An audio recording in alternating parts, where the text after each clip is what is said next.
Hey, how you doing? This is RJ.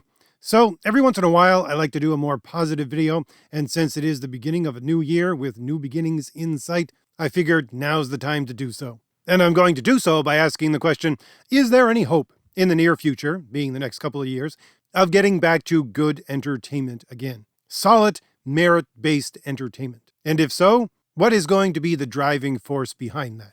And just briefly, if you want merit-based entertainment, there are 2 links in the description and the pinned comment for my 3 graphic novels, 2 superhero graphic novels and 1 low fantasy. Those campaigns are still open. We will be doing some new campaigns in the new year, so look for that in the near future. And also a very quick shout out to anybody who still has not received their copy of The Valiant Heroes. I will be holding that open for about another month. I've contacted everyone via email. So if you still haven't received your copy or an email from me saying your copy is in the mail, please contact me right away. My email address is in the back end of this YouTube channel. I think you can still access it. YouTube has changed the pages around so much, I think you can still access it. If not, I have already emailed you. Just look for my email. Search for the fourth age. It should pop up. Anyways, you're looking at some of the beautiful art from my graphic novels in the background, so if any of that looks appealing to you at all, click on one of those links in the description and go on over and see if my graphic novels are for you. So, back to the topic. Now, as usual, I'm going to start in a very odd place, but as usual, I'm going to explain why I start in an odd place. If we're looking at entertainment, what is entertainment? Well, at its core, I would say that all forms of entertainment are a form of storytelling. Doesn't matter if it's a novel or classical music or a board game, it doesn't matter. They're all a form of storytelling. And when we look at storytelling, we have to, at the moment we look at it, also look at what kinds of stories we're at the present time telling about ourselves to ourselves. Or, in other words, we need to understand our own unconscious biases about ourselves if we really want to get to the heart of whether or not we're looking at a piece of actually good entertainment or simply a piece of storytelling which is just an expansive form of confirmation bias.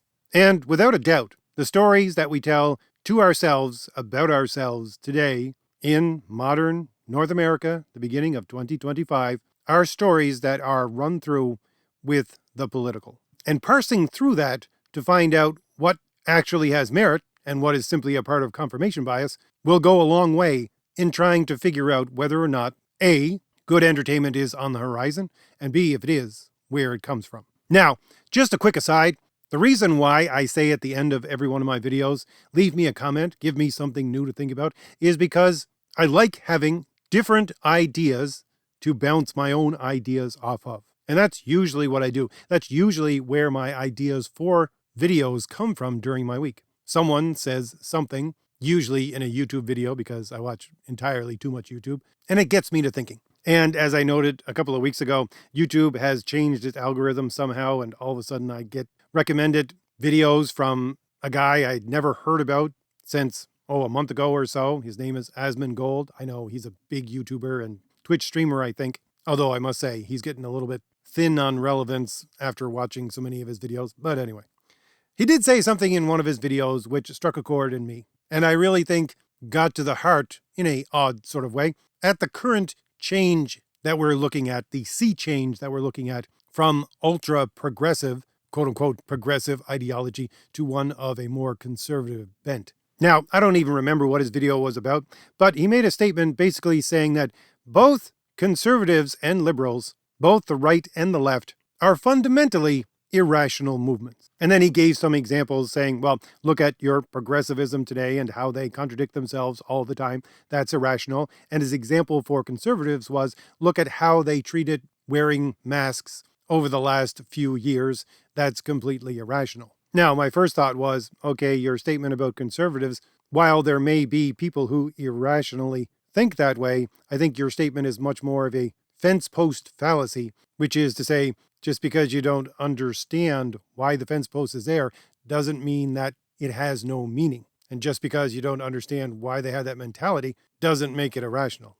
But there was something much deeper going on here within his statement. And the deeper thing was that he was analyzing both the right and the left as most people do, 2 sides of one coin, when I would say that they are not anymore. That is to say, he was using the same analytical tool to evaluate both of them, and the thing was that his analytical tool was from the left. And of course, if his analytical tool is from the left, then automatically the right is going to be wrong. If that makes sense, I just realized how weird that sounds. But anyway, his analytical tool was to assume that the heart of each one of these political movements was and is made up of what the people within that movement believe. That is a left-wing way of looking at anything. Because I will agree that on the left wing, especially today, that political way of thinking is based upon what the people within its ranks at the current time believe. That is to say, it is not a principled stance. And I mean principled as in logical principle that goes back to a logical universal of existence. No, it goes back to what do people within our ranks believe? How do they express it? How do they communicate it? How do they translate that into lived experience, etc., etc.? And just as a quick aside, I would say older liberalism is the same. They just use rationality in order to obfuscate the fact that they don't have a principle because they go through probably a dozen steps of rationality before they get to a self-referential point, which again just says that what they truly believe is made up of what they believe, not a principled stance. It would go back to something like, oh, I don't know, Descartes' I think, therefore I am, which is fundamentally illogical. And the thing is that this being the case, on the left, if you are acting in an irrational way, you are acting in accord with the thought process of being on the left. But the same cannot be said of the right. If you are on the right and you're acting irrationally, you are acting in opposition to the principles that make up conservative thinking. And I use that word principles, again, in the logical fashion and very specifically, because again, I cover most notably North American entertainment, which is driven by and is affected by the American political system. The American political system is based on ideas of natural law, the idea of unalienable rights, the idea of striving for life, liberty, and the pursuit of happiness. These are all natural law ideas. And natural law ideas, at their heart, go back to a principled understanding from logic. Or in other words, go back to a universal truth. Now, that's all very dry. Let's look at a story example of this entire thing. If we look at a character like, Superman, who, yes, I know this developed over time, but the principle of Superman became truth, justice, and the American way. And again, as just noted, if the American way encompasses life, liberty, and the pursuit of happiness, that's referencing something which is based upon natural law, which is based upon a logical interpretation, which is based upon universal truths. This is what a lot of DC characters are based upon. But if you look at, let's say, Marvel characters like Spider-Man, they're based more upon a pathos. Pathos being an experience of suffering that has tempered them into a very specific direction. And while pathos itself is not a principled stance, it does lean heavily on the idea of principled stances. So much so that you can take the pathos of a character and assume that it is their principled stance. And if you want to go back to the logical analysis of that entire thing, simply go back to Aristotle's treatise on poetics, where he talks about tragedy. Aristotle is the first person to clarify for human beings the ideas of logic itself. And then he applies it to storytelling, and he talks about tragedy. So yes, pathos does enter into the entire thing, and there is a connection there. So these kinds of characters, these older kinds of characters, do have a very conservative streak making up the origin and principle of who they are and why they act. Now let's look at one of the newer characters. Let's look at Kamala Khan, Miss Marvel. She was created by two women at Marvel Comics, the primary creative being G. Willow Wilson, and they have come out several times since the creation of this character, almost 15 years ago now, not quite, and have said that this character was created specifically without any pathos. That was their intention from the very beginning. And why? Well, because pathos smacks way too much of the idea of principles. And the people who created this character, and the reason why this character was created to begin with, was to be a mouthpiece for quote-unquote progressive left-wing activism, pure and simple. And not in a subtle way, in a mask-off way. And as such, it needed to reject any ideas of universal truths, because the only thing that exists when creating a purely, and I mean that literally, a purely left-wing character is the fact that there are no principles. There are no universals. Everything is made up of, as they constantly talk about, power politics and how the people within that group think at a present moment. And this is evident within the stories of Kamala Khan, Miss Marvel. The one that just sticks into my mind automatically was the story of the superhero team that she led called the Champions, where they were defending at the same time a Muslim woman, which is to say women's rights and Muslim rights at the same time. I'm sorry, but that's a fundamental contradiction, especially if you're using progressive definitions of women's rights and Muslim rights. Yeah, those two things, you can't have them at the same time. So in that story itself, you're contradicting yourself, but they don't care if they contradict themselves. Why? Because there is no logic, because there is no universals. There's only what the people who believe. In other words, there is no objective truth. There is no objective at all. There's only subjective. There's only based on feelings. That's it. Everything is based on feelings, based upon the subjective. Even their understanding of language itself is based upon the subjective. Language, in the left-wing way of thinking about it, is basically a bunch of untethered buoys floating helplessly on the ocean. For them, words have no connection to reality. You just simply try to herd a couple of buoys together so you can have some examples of similar things so that the other person on the other side of the conversation might be able to understand what you're saying. Whereas within the conservative way of looking at language, the logical way of looking at language is that you must have clear and concise definitions of things that you understand and do not change before you can actually think rationally. Far be it from words being untethered buoys on an ever-expansive ocean. No, they're solid rock islands.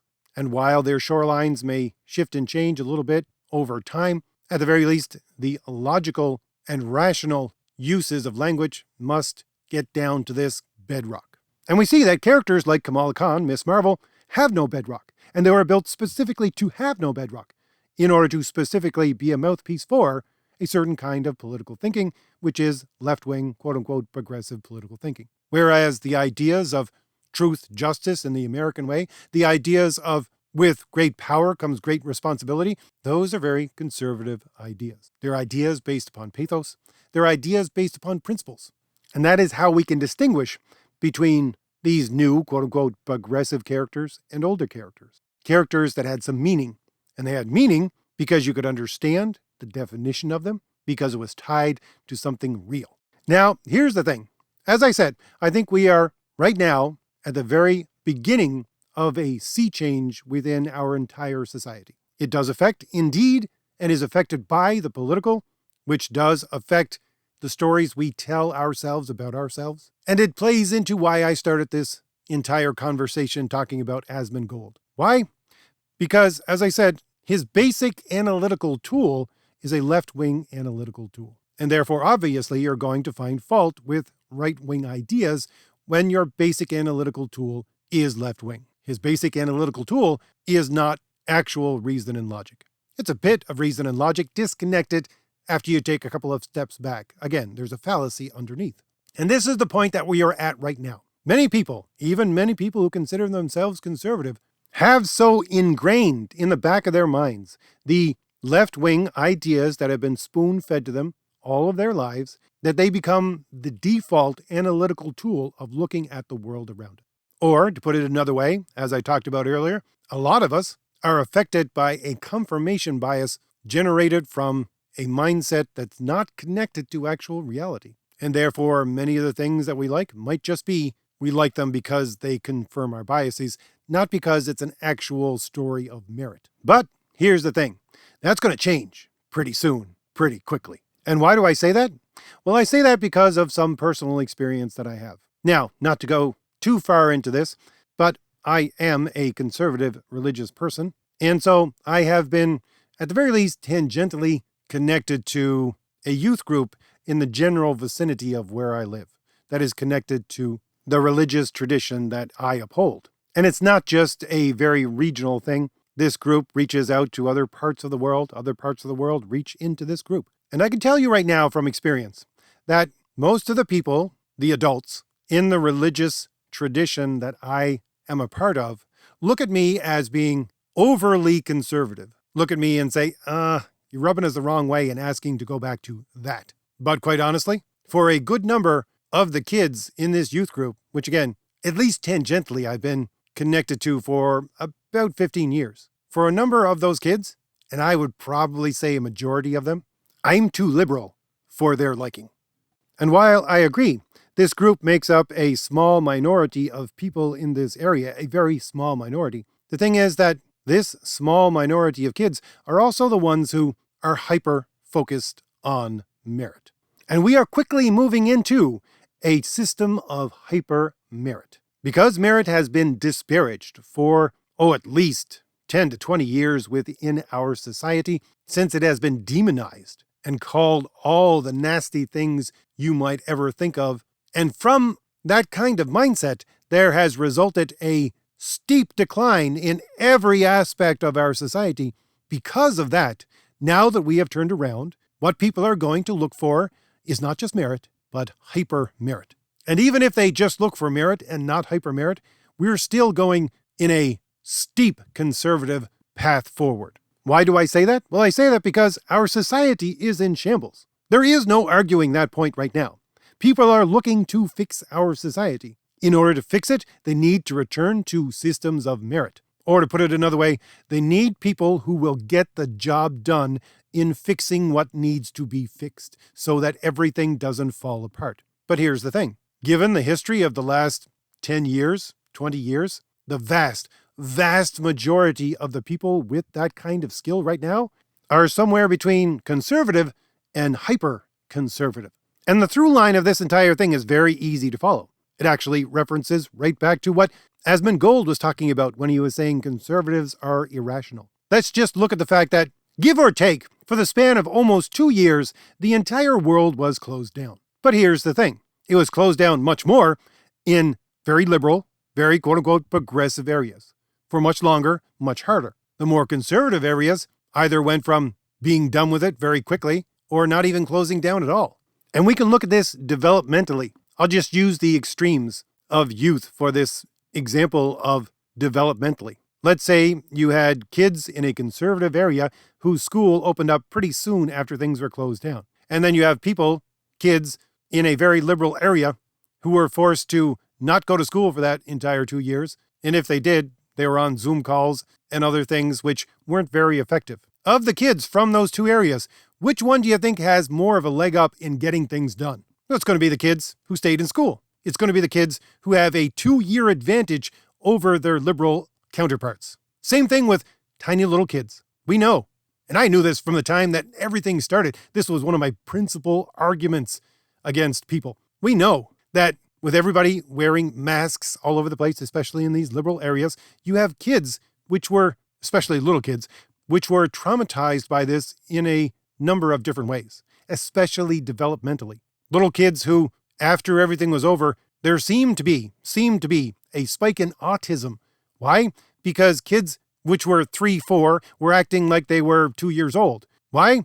Because they couldn't see the faces of the people who were taking care of them. And that stunted them developmentally. Again, in 20 years, which section of those children do you think is going to be better off and is going to be able to get things done? The ones that had parents and caregivers that didn't listen to any of this nonsense and cared about the psychological health of their children so that they let their children see their faces and they continued to develop as children should, or the ones that were stunted for 2 years, minimum. And again, I'll lay on top of that my own personal experience. A lot of kids in this group that I am tangentially connected to, a lot of them are homeschooled. And their homeschool is not what you would think of as homeschool if you're thinking about it in the 80s or 90s way. No, their homeschool is like a traditional 1950s school. They study things like Latin and Euclidean geometry and basic logic. They have connected groups of homeschoolers which go on field trips and see how things are practically done, etc., etc., etc. But the point being that if the kids in a conservative area have a 2 to 5 year lead, just developmentally, on their liberal counterparts, not to mention the fact that the liberal mentality eats away at the idea of merit and the idea of getting things done, let's just lay that one aside for a minute, just looking at it developmentally. Who are going to be the people who are the new lawyers, the new judges, the new politicians, the new engineers, the new storytellers? Who are going to be those people? Where are they going to come from? Especially in a society that is trying to heal itself and needs people who know what they're doing. Sure, those kids might be in the minority in the entire country, but it's a minority that usually controls the direction of your country, the direction of your society, the direction of your culture. And to strip it down to its very basic level, we are just now, at the very tip of entering a society that realizes we need to repair everything. In order to do so, we need people who will get things done. And the basic mindset, the default mindset of this next generation, especially the ones who are the most advanced, is get things done. Do them right. Make sure there is a real, principled reason behind why we do things. That is their default. Not the default of so many of us. The default that we were brought up in, which is a left-wing analytical tool. No, their default is reason. Their default is, at the very least, merit. And that idea of merit is going to snowball and be the basic default of things like stories we tell ourselves about ourselves. That is to say, about simple things like entertainment. And while I and people like me are doing our best to shore up whatever it is we can to try to keep a system of merit going, I do so by analyzing and talking about and using the idea of a traditional hero. While we still exist, we're not the ones, I don't think, who are going to create the new Spider-Man, who are going to create the new Superman, who are going to tell stories that endure for a century. Those are the kids in school right now, usually homeschool, or school in an area that doesn't brook any of this quote-unquote progressive nonsense. And I don't use that as a ad hominem attack. It's quite literally nonsense. And I honestly think that one of the great things about entertainment and some entertainment systems is how much they leverage the young. At the very least in this day and age, and for about 50 years now or more, they leverage the young and their ideas and their abilities and their unadulterated hope. And when that starts happening, and these younger people start to truly create, to tell our society a story about itself, these will not be characters like the last 50, 75 years that have followed the lead of the society. No, they will be characters which lead the ideals of a society focused on merit and what is beautiful, good, and true. So, if I've given you anything new to think about, hit like, hit the shield in the lower right-hand corner of your screen to subscribe, and leave me a comment. Tell me what you think about all this. And don't forget, there are 2 links in the description and the pinned comment for my 3 graphic novels. Graphic novels created under systems of merit, focusing on true traditional heroes. There are 2 superhero graphic novels and 1 low fantasy. You're looking at some of the beautiful art for those in the background, so if any of that looks or sounds appealing to you at all, click on one of those links in the description and go on over and order yourself a copy of one of my graphic novels today. All right, I'll leave it there. I'll see you later. Bye.